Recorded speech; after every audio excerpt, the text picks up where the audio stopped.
This message is for the delegates of the COBA.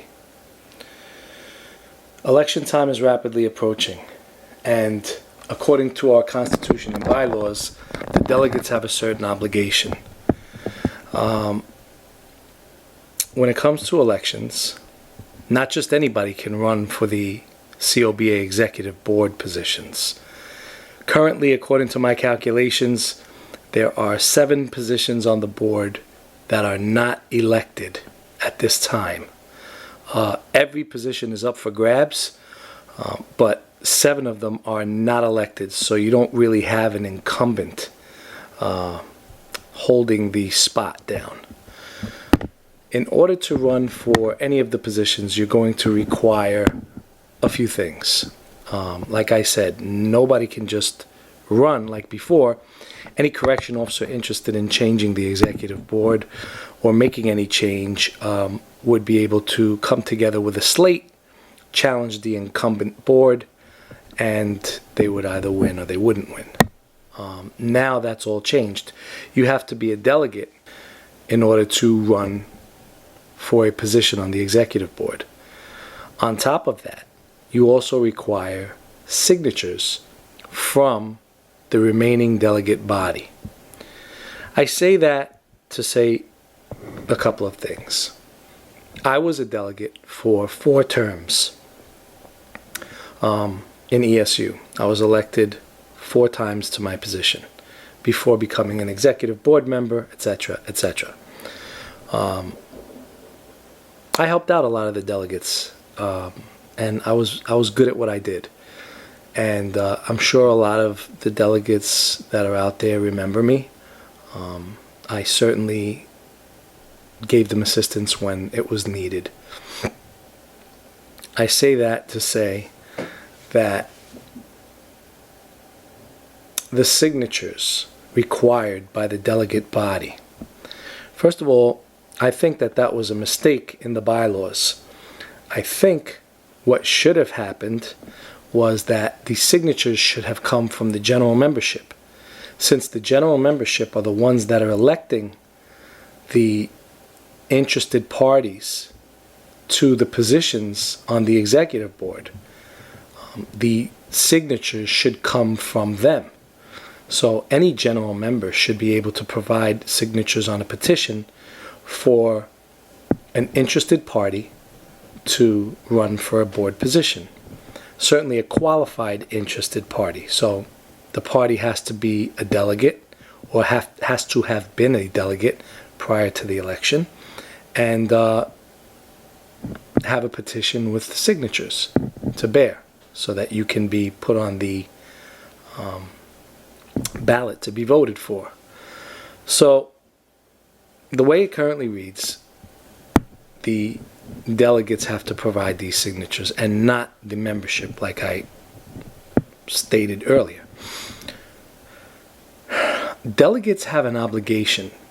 They have an obligation to represent their members that elected them to their position from their respective facilities.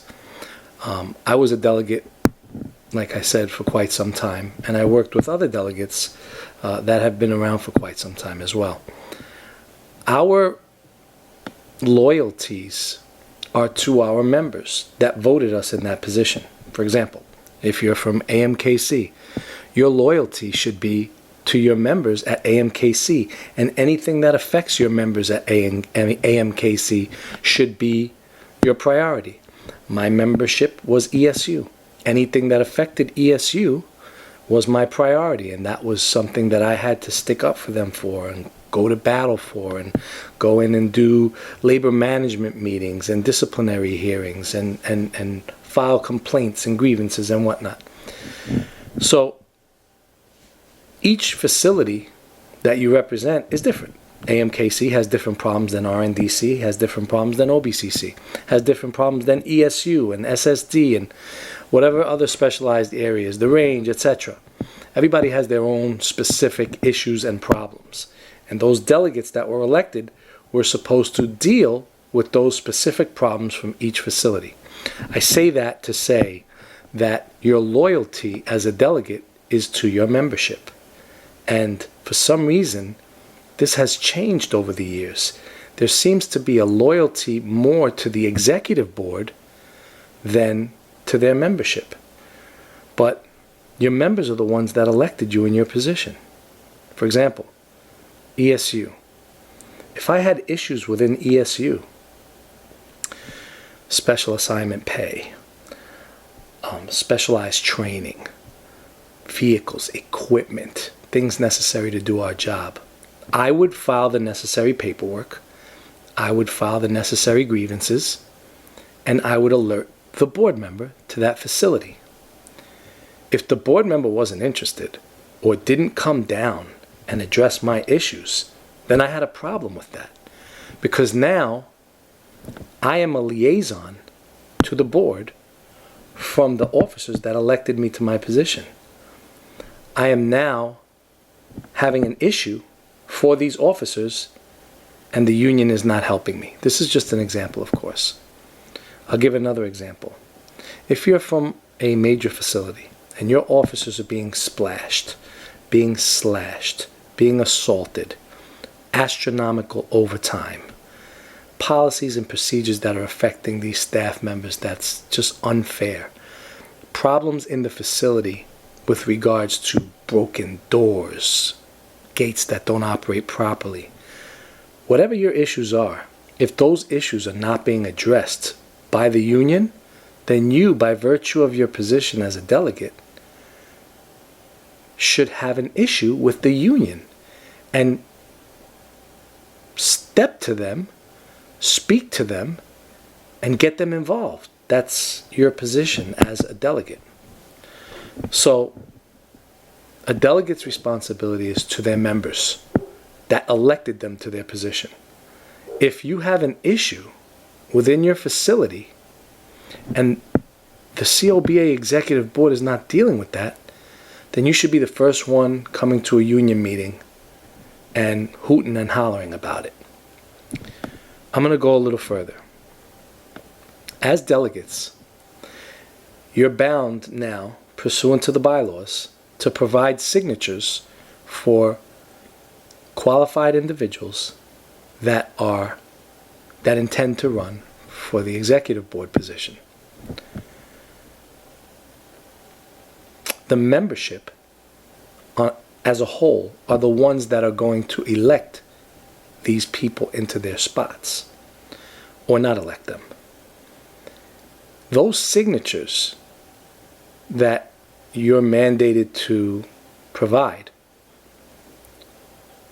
should be provided to any interested party that is qualified to run for a position. Anyone who wishes to run. Delegates should not have an issue signing that petition to run. You're not saying, hey, I think this person's awesome, I'm going to vote for them. That's not what the petition is for. The petition is to give that individual an opportunity to run for a position that is elected ultimately by the COBA general membership. And by delegates not giving a particular person their signature or not giving a particular person their signature is pretty much impeding the electoral process. You are now determining who's going to run and who's not going to run for a position that's going to be elected by the membership. The delegate body makes up about 1% of the COBA membership. About 1%, maybe, of the COBA membership is the delegate body. So, for that 1% to turn any candidate away or not sign anyone's intent to run for a position, you're basically telling the general membership meeting, you're basically telling the general members, I'm going to let you know who you can vote for and who you can't vote for. You're singling out the individuals that are entitled to run or not run. This is an issue. This is something that needs to be addressed within the electoral process at COBA. My message to the delegates is your responsibility is to your members. I know that the executive board are really cool and nice. Norman's a swell guy. That's not where your allegiance should be. That's not where your loyalty should lie. Your loyalty should lie with your members. And your members are the ones that are going to vote in this next election. So if you like a particular delegate or not, or you like a particular person that's running for a position or not, that should not come in the way of you signing their petition and giving them the opportunity to run in a fair election by the membership. I just want to put this message out there before there's any confusion as April slowly approaches, because April is the deadline for those petitions to go in for intent to run for the COBA positions. I believe that a change is coming. I believe that a change is necessary. Everything that's occurring now, everything that you talk about in the locker room, and every day that you go by and say, I can't believe another officer got slashed. I can't believe another splashing. I can't believe that we did triples and stayed for 5 tours of overtime without any checks and balances. I can't believe nothing was filed. Nothing is stopping this department. All these things that you can't believe have happened under the watch of Norman Seabrook and the current executive board. It is time for another COBA board to be put in place, more enthusiastic, more in tune to what it is that you're looking for and what you need as correction officers. I believe that the time has come to change. Norman Seabrook has been in power for a long time. And according to these bylaws that they fudged, they're going to be in power forever, as long as they want to, because they feel that they control the outcome of the election by controlling those bylaws. The general members are the ones that implement or not implement those bylaws. They can be changed, they can be amended. My message is simple. Anyone that wishes to run for a position on the executive board should be granted the opportunity to do so by the delegates. This will ensure a fair electoral process, and it will ensure that the memberships get to vote. It's like if you go to the supermarket to choose an orange, and you're only told, listen, you can only pick that orange. Just those 3 oranges, those are the only ones you can pick. Give them the selection of oranges that they want. Give them a wide selection to choose from. And the process will take its course. And those individuals will vote for who it is that they feel can make the best change. Again, change is coming, no matter what. There's quite a few positions on the board that are up for grabs. And I'm pretty sure that there's several delegates out there, and others, wishing to take one of those positions and make a difference. At this point, I believe the union is stagnated. Nothing's happening. Nothing's being addressed. No lawsuits are being filed. They're preoccupied with something else. Every day another officer is assaulted and another officer is assaulted. It's downgraded, it's downplayed like it didn't really happen, and we're just going on and on in this soup that we have.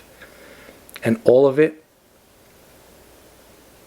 was all done under the watchful eye of the current COBA.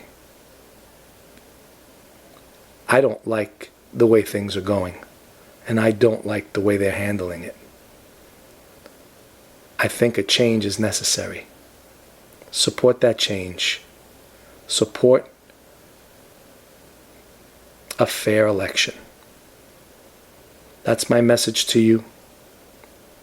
William Valentin, ESU. God bless us all.